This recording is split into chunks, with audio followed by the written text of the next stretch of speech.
Guys, and welcome back to Real Talk Sports with Rico. Today, I will be your host. I first want to start off by apologizing, guys. I was supposed to give you the live show from the Summer League at Vegas.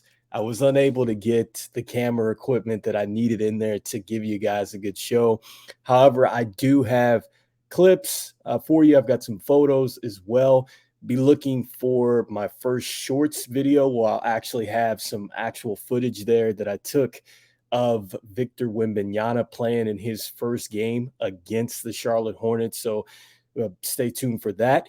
But first and foremost, before we jump into the content, I first want to go ahead and thank Anchor for being our platform, which is now Spotify Podcasts. I want to go ahead and let you know that you can actually follow the show on Spotify, and you actually can follow the show via YouTube as well under Real Talk Sports with Rico. Those links to the shows will be in the show notes. And I just want to thank the sponsors out there who have put sponsorship on the show. And I also want to thank the fans out there who have chimed in on a week-to-week basis here to help us drive storylines and content to the show. So without further ado, let's go ahead and jump right into it. We're talking about the NBA Summer League, the top stories, the standouts, the review that I had since I've been there. This is an event that I generally go to pretty much just about every year. I love this event. I think if you're an NBA fan, I think it's a must in your experience as an NBA fan. I think that this is perhaps the most price efficient way that you can actually get out and see some of tomorrow's stars, as it says there on the program. And I think that this is definitely important too for the fans because this is what it's all about in the sense that you get a chance to go out there, you get some photograph opportunities, you get a chance to perhaps speak to players that are actually in the league. And it is pretty much a close corridors with the way the games are played. You have the main arena, in top or in Max or top Thomas and Max Arena, excuse me, can't say it, but you have the auxiliary gym and you have the main gym, and essentially the athletes pretty much pass by you there. I've run into several different athletes and coaches as I've gone to this event, but I think that this particular draft class, the 2023 draft class, I've said this, I think it has the potential to be as good as the 96 draft class. I really do believe this the more that I have looked at this. And to give you, just insight as to how good this thing, was just hyped up because it was sold out for the first 3 days. And I had to buy tickets in advance. I'd never been in a situation where I'd had to buy the tickets in advance like this. I know there was a lot of hype around LeBron. I know there was a lot of hype around Zion Williams, but with Victor Wembanyama, it was just absolutely incredible. So I'm going to throw that up on the screen for you guys to take a look here. And right now you're looking at the crowd. This was essentially what the crowd looked like, guys. I mean, it was literally sold out. I mean, every seat was basically taken, and you had to be there in advance. And I'm talking about as the doors open to make sure you got a good seat to see this, because when you purchase the tickets, it's actually a situation where you can sit anywhere you want to, minus the court sides that you buy at a very reasonable price. I think they're under 300 or 400 bucks for that. You also can buy reserve seating as well. And there's also a lounge, if you look into the picture as well, that you can oversee the court that you can buy tickets for as well. This is actual where I was sitting here. You're seeing Victor Wembanyama here to the left. He's getting ready to shoot a free throw. This is essentially how close I was. And then also, too, you see that he is right here getting ready to box out as well. So, yeah, this is how close I was to the action, guys. Incredible. And my thoughts about Victor Wembanyama is I think that he's the truth. I said that before. I think that he is for sure going to be the generational talent coming up in this league. And I got a chance to see both games 1 and 2. And I knew in game 1, and I wish I had the video that I could show you guys. I'll throw that up on our shorts here. But the video that I saw in game 1, when I break down the tape, you see a young man that was pressing a lot in game one. The crowd was simply ruckus every time he touched the basketball, even if he was nowhere near scoring the basketball. The crowd was hyped for him. And I think you saw that in game one, he actually dribbled a lot into what the defense wanted him to do. He had a lot of penetration where he ran into about two or three defenders and he got himself in trouble. That's why you saw that he was turning the ball over at a high clip in game one. And it was just essentially because the defense was pretty much setting up a wall, a lot like what they do with Giannis in games for Milwaukee, where they set up the wall and then they're wanting him to drive into that wall where they can get the deflections and the steals. And that's what happened to him. And also on top of the nerves, he did knock down some shots. He did get to the free throw line, but he was obviously nervous. I mean, he shot up an air ball. That was clear that he was nervous there. And you see that he was much more polished in game two. In game two, what you saw was a young man that played off the ball. He got himself active with a lot of the rebounds and tip dunks and things like that. That's what got him going. You've seen him be a bit more decisive, especially when he shot that fadeaway early in game two against the Blazers. And you saw just a different type of Wembanyama. And the one thing that I loved about his game where I wasn't scary about it is the blocks that he had. He had 5 blocks in a game. And for anybody that's ever been to an NBA game, to get 5 blocks in an NBA game against elite athletes, and I know this isn't the regular guys out here. A lot of these guys are fighting for jobs and things like that. But make no mistake about it, these guys, because everybody in the NBA is good, everybody's super good. Even the guys that do not play are really, really good.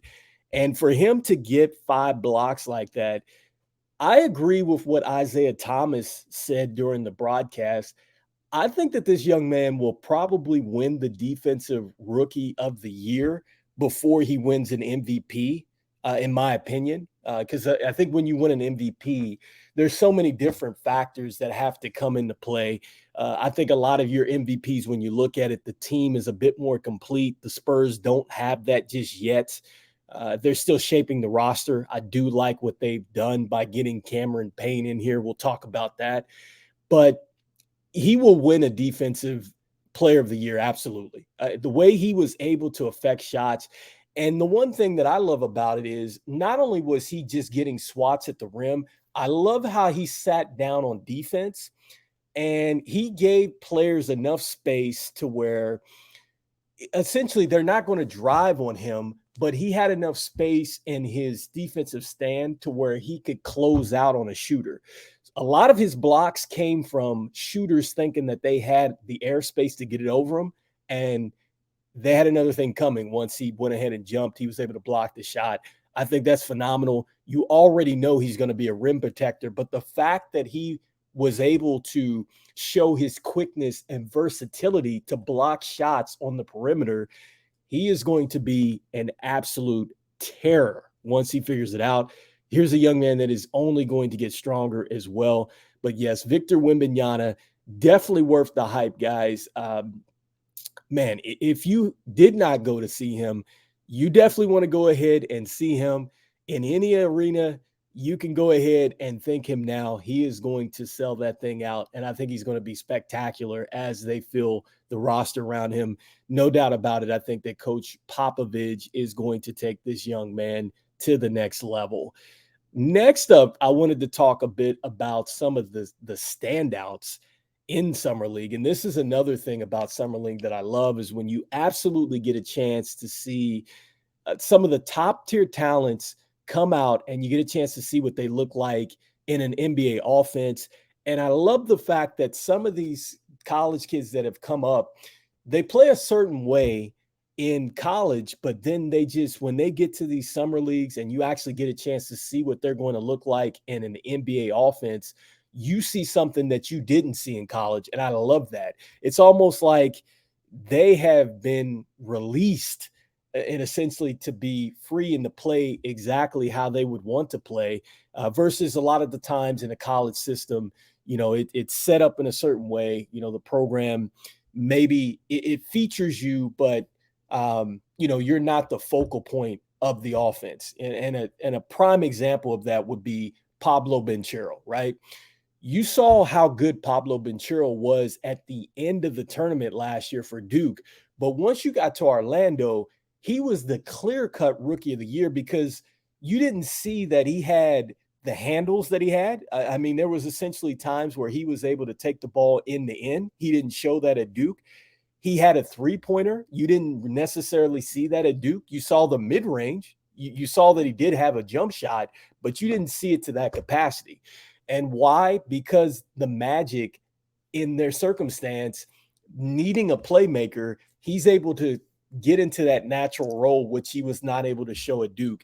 And that's what I'm talking about with the Summer League. When you get a chance to see these guys, you get to see them in a different light. And I love it. So with that, I've got some clips here via the NBA 2K 2023. Make sure you go out and get NBA 2K 2024. This was all over the Summer League as far as the promos. But I'm going to bring up each player that I loved, and we're going to talk about them one by one.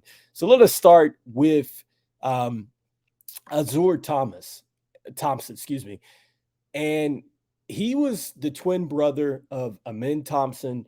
These guys coming out of OTE, overtime elites, and they were as good as advertised. I mean, I am just so impressed with what the Pistons have. With Monty Williams over here, I'm a Chicago Bulls fan. They're in the same division. I am seriously worried about the Pistons because the Pistons, they are going to be absolutely dangerous.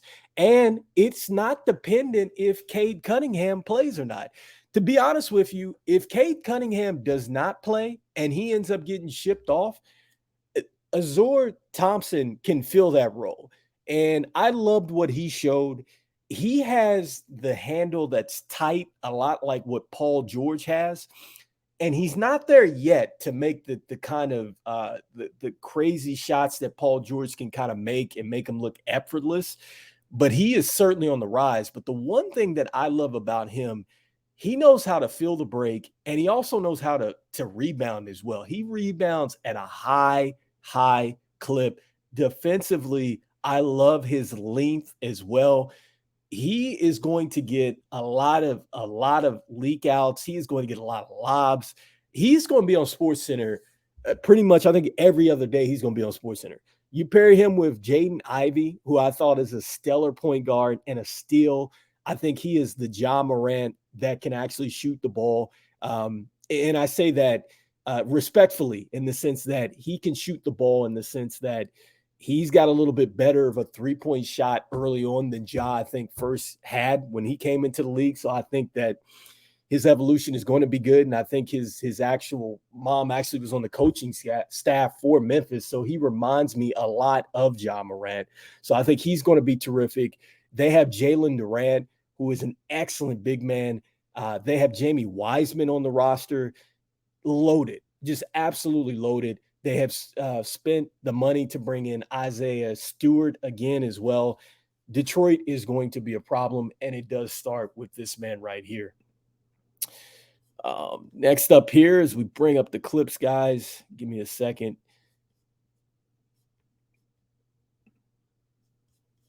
A little technical difficulty, but I'll bring it up. Another guy that I want to talk about here is his brother, Amin Thompson.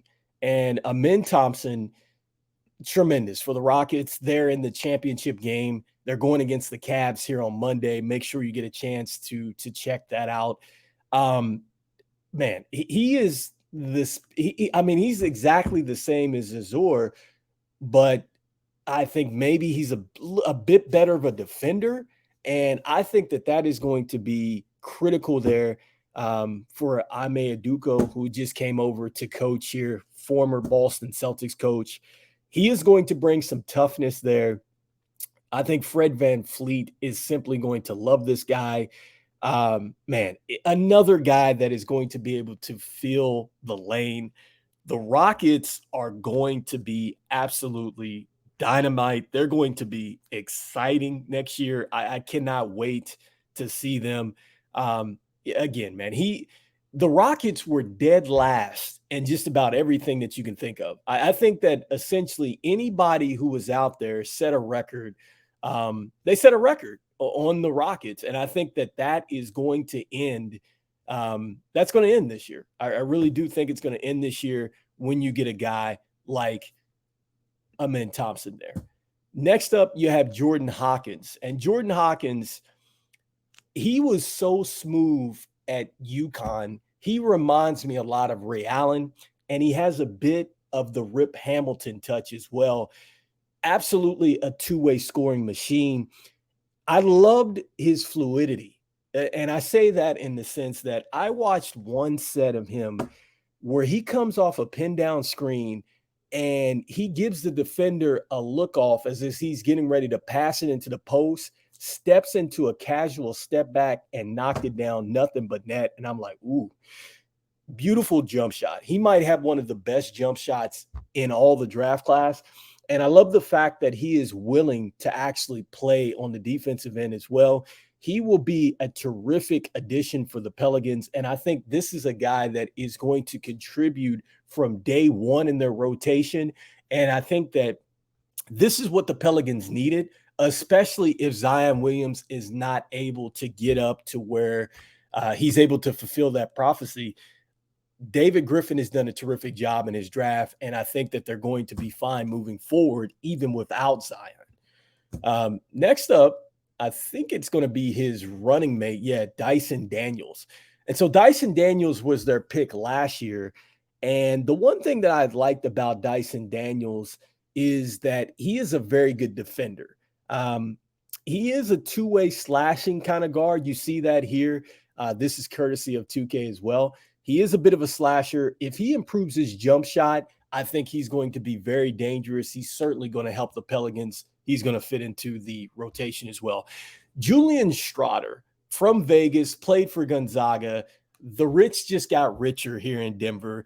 They lost Bruce Brown, and this was a terrific pickup. This is a lot like Braun, the kid that they got from Kansas last year. He is going to fit terrifically. He has been scoring at a high clip in the summer league. He is right. They're right on here with he's a shot creator, and he is a two-way player. There's not too many weaknesses that Julian Strawder has, and I like the fact that he has an ability to rebound as well. Their bench is going to be solid, and they are right in the thick of things to repeating again. Denver is going to be dangerous again. Next up, Dallas Mavericks and Derek Lively. Okay, so initially I was a little worried about Derek Lively, and then I thought about it. I looked on paper, and I thought that the fact that he's playing with Luka Doncic and he's playing with Kyrie Irving. These are two guards that are going to create a lot of havoc, okay? And so when defenses start to load up, which is inevitable, they are going to load up, you're hoping that they throw the lob to this guy and he is able to finish it, which I think he will. He reminds me a lot of what I believe is Jordan Hayes or Jackson Hayes, Jackson Hayes, who recently signed with the Los Angeles Lakers. I think that Derek Lively is going to be a terrific rim runner. I definitely think there is certainly some place here in this league for him. And I think he's going to fit in, ironically, a lot better than Porzingis fit. He's going to fit in a lot better than what Christian Woods fits as well, because you don't need to run plays for him, and he doesn't need the ball to be effective. Think a lot like Jared Allen is what you want him to develop into. And Jared Allen is one of my favorite bigs in all the NBA, for sure. And so if he's able to run like that and affect shots on the defensive end, Derek Lively, he is going to be a problem and an all-star certainly in this league. Next up, as we continue on to look at our NBA Summer League showcase, we got Jett Howard. Jett Howard, the son of Juwan Howard.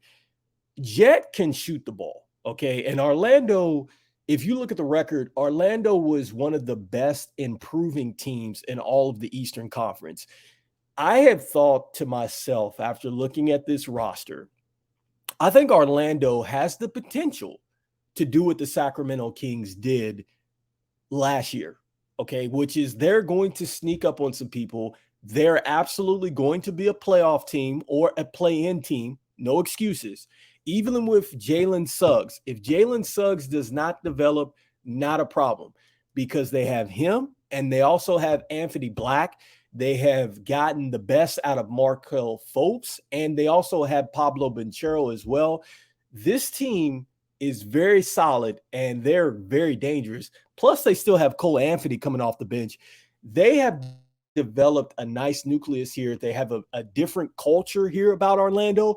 And it is starting to remind me a little bit of what I believe it was Coach Van Gundy had the last time the Magics were really good and they were in playoff contention and even making the finals here. But the young Magic, they're going to run. There's going to be very exciting and they're going to play hard. Jett Howard will knock down some shots. I think he showed a little bit more of a defensive paralysis. I think that was one thing that I think Jay Billis and some of these guys were saying in the pre-draft. They were not sure if he was going to be able to rebound at a high clip and defend at a high clip. I saw a bit of that in the summer league. I saw that commitment. I think that this is going to be solid for them. Anthony Black, I love the way he runs the point guard. I think that between him and Pablo Banchero, these guys are probably going to be at the top if there's a statistic here for lobs.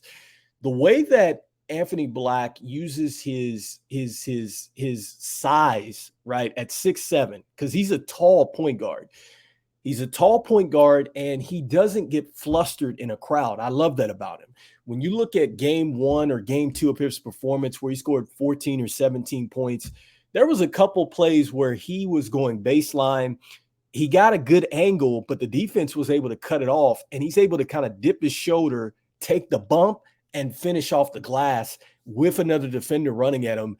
I love the body control. I love the fact that he is able to run the team. He was pretty vocal out there. If you listen to some of the commentary or footage when they have him mic'd up, I love everything about him. I loved him on draft night.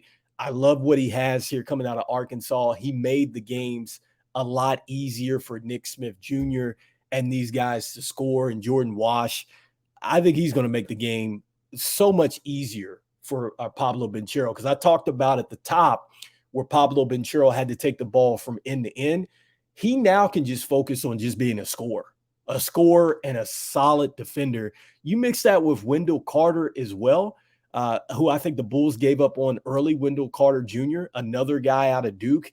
Man, Orlando is looking super, super scary in the East. I think they're going to have a great season this year. Next, you have Scoot Henderson. Okay, we only got one game of Scoot Henderson. I was there to see the Scoot Henderson deal before he went down, and it was tough. It was tough, man. But Scoot Henderson, this guy, okay, let me say this about Portland. I love Dame Lillard, and Dame Lillard is the man. He's definitely deserving top 75, one of the clutch shooters in NBA history. If Dame leaves, Portland is going to be just fine with Scoot Henderson and Shaedon Sharpe. Scoot Henderson showed me that he could knock down a jumper. Scoot Henderson showed me that he has a handle to get to anywhere on the floor, right, and create shots for others. He's a willing defender, and he is unafraid. Go back and look at his game against Victor Wembanyama. He has the absolute dog mentality. He is like a Russell Westbrook combined with like a Chris Paul. Chris Paul / he is kind of like Chauncey Billups in a way. Like it's just all mixed all in one. I am so excited to see him play. I thought he had a terrific game. Even when he went down with the shoulder strain, he scored 14 points or so. Man, they're going to be exciting. Okay, they may not win they're obviously not going to win the West. They may not be in a play-in game situation, but Portland is on the rise. Pair this with Anthony Simmons, Scoot Henderson, Shaedon Sharpe. They have gotten back Jeremy Grant, who I think is very undervalued, had some good years for Denver last time they were making their run for the Western Conference in the bubble there. They've just got to figure out what they want to do from a big standpoint. And obviously, they're going to get some pieces back from the Dame Lillard situation. So Portland is moving in the right direction. It may take them about a year, but they are heading in the right direction. Next up is Chad Holmgren. Chad Holmgren is, to me, he's the, I don't want to say he's the underdog for Rookie of the Year, but he could possibly be the Rookie of the Year. He was drafted number 2, a lot like Kevin Durant was drafted by OKC at number 2. Huge resemblance of their game. Chet Holmgren has shown no effect from coming back from the foot injury. Him, just like Victor Wembanyama, you wonder with the frame, are they going to be able to hold up? Chet Holmgren has shown that he can shoot the ball, he can rebound the ball, he can play the 5, he can play the 4, he can play the 3. Mix this with Josh Giddey. You mix this with Shai Gilgeous-Alexander and Lou Dort and the Williams twins that they have out there. OKC is going to be tough. I mean, they just are. And they have Carson Wallace out there, who is a ball hawk defender. OKC is going to be the next team that could take the Sacramento. They're going to take the Sacramento leap. They were in the play-in situation last year. I think if they had Chad Holmgren, they might have actually won and been in the actual playoffs. They're ready to get back to winning there. Blake Wisely played very good for the Spurs. He's this 2-year guy, inside-out shot creator for sure. Showed that he can get to the lane, get to the basket, create. Certainly, I think the Spurs are going to need him. Victor Wembanyama, we talked about it. This guy is a generational talent. I think he's going to have no problems in the league.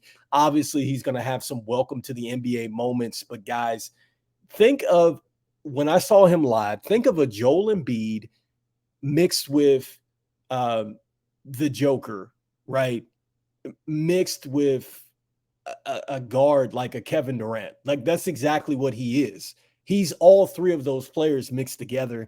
He is going to be a serious problem, and I've talked about his defensive and rebounding capability. Grady Dick for Toronto, terrific. He's had 20-point games. He is not shy to shoot the ball, and he lets you know about it. So I love the fact that he has some swagger about him. Just go back on draft night and check out that red suit that my man had on. This guy is swagged out, set a record for Kansas. This guy can absolutely shoot the ball. And I love the fact that when I saw him, he's deceptively quick. There was a play where he is just casually kind of going down. He kind of gives the defender a quick little slip step. He's off a screen, and then he's firing up a shot. So he's deceptively a lot quicker than what he looks like. I think he's going to get a lot of shot opportunities there. I'm curious to see how he mixes with Scotty Barnes and Pascal Siakam, but he's certainly going to stretch the floor, right? I think that he's going to be absolutely stellar, right? Next up, Cameron Whitmore. I've talked about the Rockets, and I did talk about how they have Edmond Thompson. Cameron Whitmore. Okay, you guys know how I love Villanova. You know I love Big East basketball. I love Jay Wright. I love everything about their program. I don't know how Cam Whitmore slipped in the draft. I mean, there was speculation that he didn't want to work out with certain people or some. You know how this nonsense comes up. Whatever. Let me tell you something. If you looked at Summer League, Cam Whitmore can shoot the basketball. Not only can he shoot the basketball, he has no problem handling it and getting to the rim. He is an everything. Okay, that's what I'm gonna call him. Not a two-way, not just a three-point shooter. He's an everything. And he wears number 7, I think, in remembrance of Carmelo Anthony. Think of a Carmelo Anthony, but just a lot more fluent on the floor on the offensive end, respectfully, in the sense that this guy is just a bit more versatile as far as the way he attacks the rim and creates shots. But he is probably a better defender, I think, on that end as well. Like, he definitely has the prowess there. I know a lot of people were saying, you know, hey, I just walked away from a Villanova game. I think one scout was talking about it, saying that, you know, it wasn't anything noticeable about him, but I think he is putting the league on note that the Rockets have a young staple of talent that are ready to win now. Paired with their coach, Houston's going to be a problem. They're going to be an absolute problem next year. Tyree Eason, another guy. This guy showed that he can shoot it, get to the rack, terrific length, rebounds at a high clip. Another power forward, small forward that is going to be versatile and make it tough on anybody out there in the West. All right. Danny Ainge coming over from Boston. I think he has done it again. Keontae George, he reminds me, okay, so people were worried about Donovan Mitchell and Rudy Gobert. They're leaving. What's going to happen to the Jazz? Nothing. They're just going to get better. They just restocked all their draft picks. They just brought Laurel Marketing over there, who's the most improved. They still have Jordan Clarkson, who is obviously probably the sixth man of the year. And they go out and go get this guy who is an absolute bucket. I mean, Keontae George, he probably came into the parking lot shooting. I mean, this guy has unlimited range. I love how he's able to get to his spots on the floor.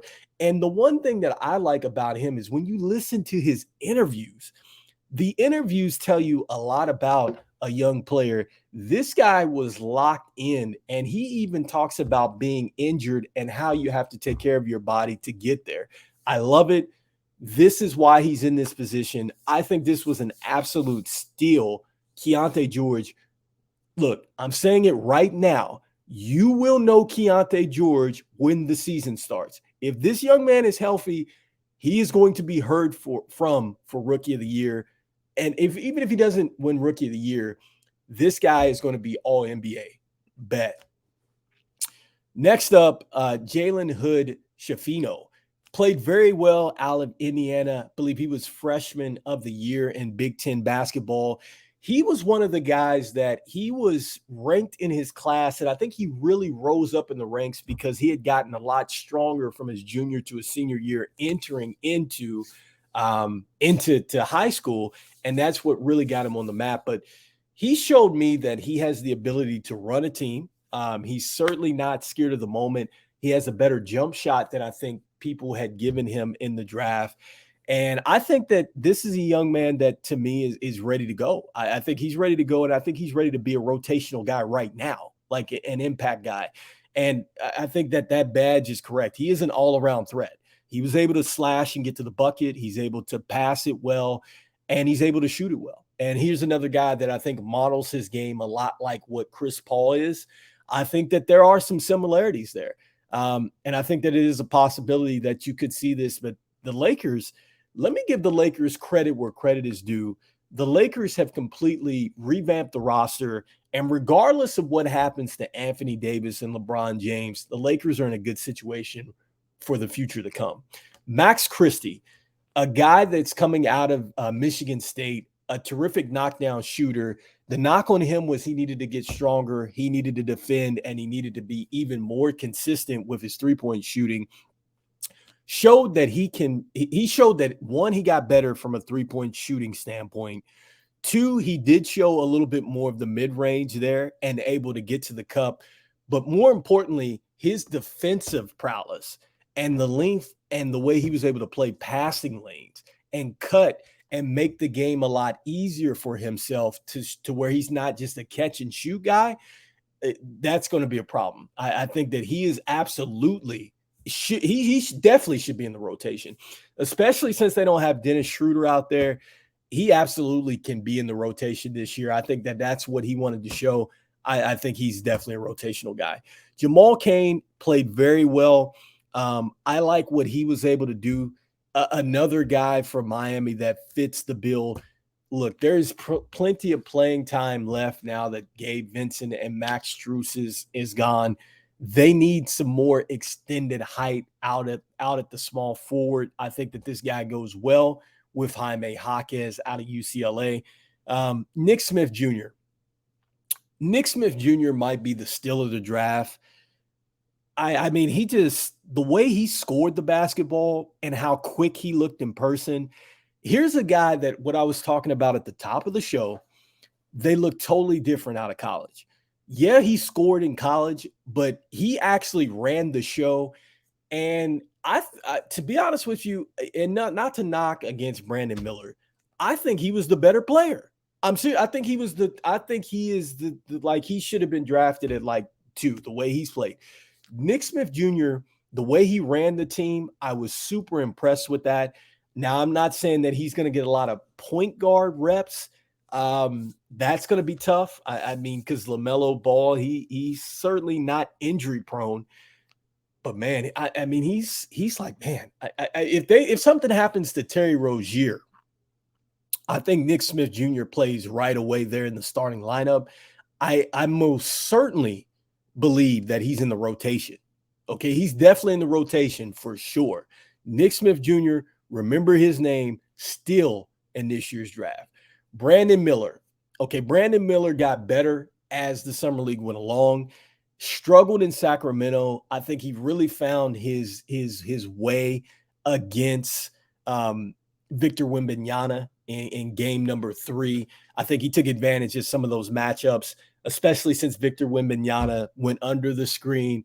Brandon Miller showed his range. He showed his ability in body control, right? There was a lot more times where he got hit and he was able to finish the three-point plays. I think out of all the rookies that played, I guarantee you he probably had the most and ones, which really tells me that his body is NBA ready for that kind of contact. So if you can finish like that and taking those hits, and also too, he can shoot the ball, that's going to be spectacular. Now, his decision making and things like that, he's good, but it's going to have to get even better, because now you're getting to the league where these guys are a little bit faster than what they were in college, and they're going to be much faster than what they were in the summer league. Okay. But the good thing about it is he's playing with LaMelo Ball. He's playing with Terry Rozier, Nick Smith Jr. So a lot of these guys are going to be able to take a little bit of the playmaking ability off of him and allow him to be a bit more of a scorer. So I'm really curious to see what happens with Brandon Miller. Certainly deserving here of a top tier pick. Amon Thompson, I talked about him, just the athleticism. Rocket's going to be a real problem here. Dalen Terry, year 2 for the Bulls, showed that he could defend, showed that he could definitely pass the ball. And I like the fact that he was willing to show that he could shoot the three-point ball. Dalen Terry must crack the lineup this year. I think that he is ready to go. I liked him coming out of Arizona. He can be a lot like a Jimmy Butler. He's a bit more relaxed in that sense, but he can certainly play. I loved his game. I loved what he showed in the summer league. I think a lot of eyes were on him. And yeah, I mean, he had some struggles in game 1 and a little bit in game 2, but he found the stroke and he showed that he had been working on his game. And he's definitely an interior finisher. The question is, could he knock down shots? And he's going to have to knock down some shots if you're playing along DeRozan, Levine, a possible James Harden. And I'm going to say it's a possible Dame Lillard. What if Dame is traded there as well? So I think he's going to have to learn to play off Vooch and these guys like that and knock down these 3-point shots as they get doubled. His defense is what's going to get him on the floor for sure. Jabari Smith Jr., last year's number 3 pick, I believe. Jabari Smith Jr., I was high on him last year. He had some ups and downs for sure, but he has shown that he is going to be a 5-3 person, meaning that he can play the 5, he can play the 4, he can play the 3. He might even be able to play the 2, because there were times where he had to actually go out there and kind of run the offense from the top. And he led summer league. I think he averaged about 35 points a game. And, he showed incredible growth. He had a game winner. I was in the building for that, because that game was right before Wembanyama's first game. So yeah, I mean, absolutely. I think that Jabari Smith he's definitely deserving of that pick. And I think you're going to see him featured a lot more in this upcoming year. I think he's going to have a good year. Shaedon Sharpe, athleticism just jumped off the table. This is why I said Portland's in a good situation, even if they lose Dame. Yeah, I mean, I don't know. They have him as a shoot first wing. Offensively, he's shown me that he can actually shoot the ball a little bit better than advertised, and he's not just an athletic slasher, right? He reminds me a little bit of what Tracy McGrady was when he first came in the league, right? With those spectacular highlights and things like that.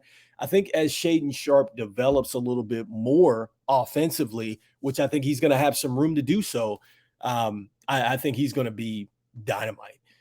Orlando Robinson, just give Miami the credit again. 6 or 7 feet tall. Think of Hashim Whiteside. Yeah, I think it is. Or yeah, Hashim Whiteside. They used to play for this club. This guy is that guy. I think with Orlando Robinson is a guy that put in the work. He is a glass cleaner, but he's shown that he can shoot the three-point ball. He showed that he could actually run the break and run a bit of the guard situation. He had 6 assists tonight and 27 points, and he also had 9 rebounds. He has played outstanding, third, I think, in the summer league as far as scoring. This is why Miami lost in the finals against Denver. They just didn't have enough height. You put a 7-foot guy with Bam Adebayo, this team is going to be very good. I have talked about Kane as well, and he's going to add some added height on the wing. Miami has found a guy that is going to fit perfectly, and I believe it is Hashim Whiteside or Whitehead, I believe. I can't think of his name right now, but he was once an undrafted rookie that came over, was a high impact for Miami. This guy reminds me of that. Yeah, Cole Swider has played very well for the Lakers. This guy at 6'9", 225, he reminds me of Zubac. And remember, Zubac was traded away for a bag of chips by the Lakers. But this is Zubac for them. He's shown great energy. He's shown the ability to go ahead and also stretch the floor as well. I've said this, listen, if the Lakers lose Anthony Davis and LeBron, which is a very possibility next summer, they're in a good situation moving forward with this. This guy can go ahead, and I think he can play right now. Azur Thompson, I talked about his athleticism and the way he can actually play here. And so with that being said, guys, lastly, we'll go into the storyline here, really, of the Summer League. And the storyline is right now you're looking at it. It's Wembanyama and how good Wembanyama can be. I think you got a chance to see Wembanyama. I've talked about it. He is a generational talent. I think he's going to be good. Brandon Miller, certainly, I think he is definitely the number 2 pick of the draft for sure. He learned how to he shot the ball a lot better moving forward. So I think that those were 2 storylines. Scoot Henderson, I think people are definitely buzzing with Scoot Henderson. He's a lot better than what was even saw on tape or what he's even shown in the overtime league. Excuse me. Orlando Robinson might be one of the best steals in the draft, or not the draft, but he's the best steal as far as the second-year players coming back. Jordan Wash, that's a guy that was a steal for Boston. I think that they lost Marcus Smart. They get Jordan Walsh back. I think that Jordan Walsh is going to be a guy that can contribute right away. And he may actually help if they somehow lose Jaylen Brown, but I think he's a rotational guy that can play right away for Boston. Next up, I'm thinking of Taco Fall. He's still out there, still playing basketball. I'm hoping that he can actually make a roster. He looked pretty good. He was knocking down some shots and things out there. In general, with the Summer League, I think it has changed a lot. You used to be able to go into the actual building and get autographs and things like that. I actually went over to the NBA Con, which was separate. That was in the NGM Grand. And it was an interesting thing. I mean, it was a lot of NBA merch being sold. I like the fact that they had the NBA court out there. You could actually, I think there was an opportunity to see either live practices or not. I'm not sure if that actually went down, but they also had like a video game station over there. They had autograph signings and things like that. I believe Malik Monk was signing when I was in the building. So that was cool. You saw a long line there. You could play NBA jams, right? And I think what you saw there with the summer league of the NBA is they actually had to expand a little bit because it's getting so big with the summer league that they just can't have that all in Thomas and Max. So I thought that was interesting. I was in the building when they made the announcement with the in-game NBA tournament. I think that that's huge. That was done at the NBA Con when I'm talking about where I was at.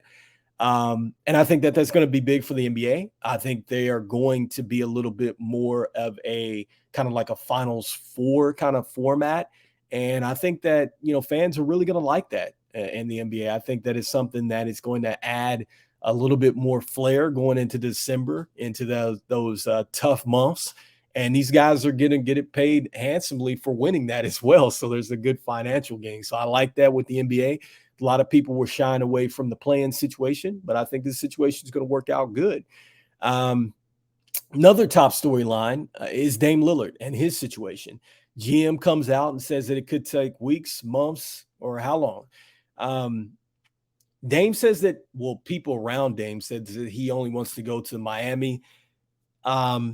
I don't know if I necessarily believe that. I think that Dame's going to play hard anywhere he wants to go, or anywhere he goes. I think his preferred destination obviously is Miami.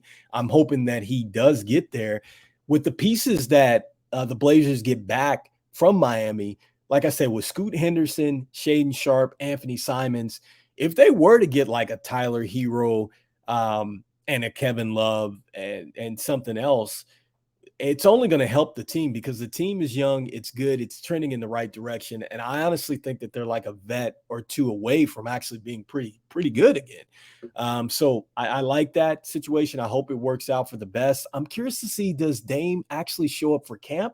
Is he going to play? Is he going to hold out? I couldn't imagine Dame Lillard not playing. And so that's what I've been pondering this. So that's the top story. Other than that, guys, that's really it. I mean, as far as the top stories on campaign just got traded over to Sacramento, or San Antonio, excuse me. I think that that's going to be pretty good for Wembanyama. You're looking at a guy that was just out of the lottery pick or in the lottery pick when he got drafted. I'm not sure. I have to go back and look at the facts on that. But he's had some solid years, 3 playoff runs with the Phoenix Suns. He's going to add some added veteran leadership to the Spurs. He has a bit of flair to him, good shot creator. I think that Victor Wembanyama is going to love him. He's still in the prime of his career. He's very young.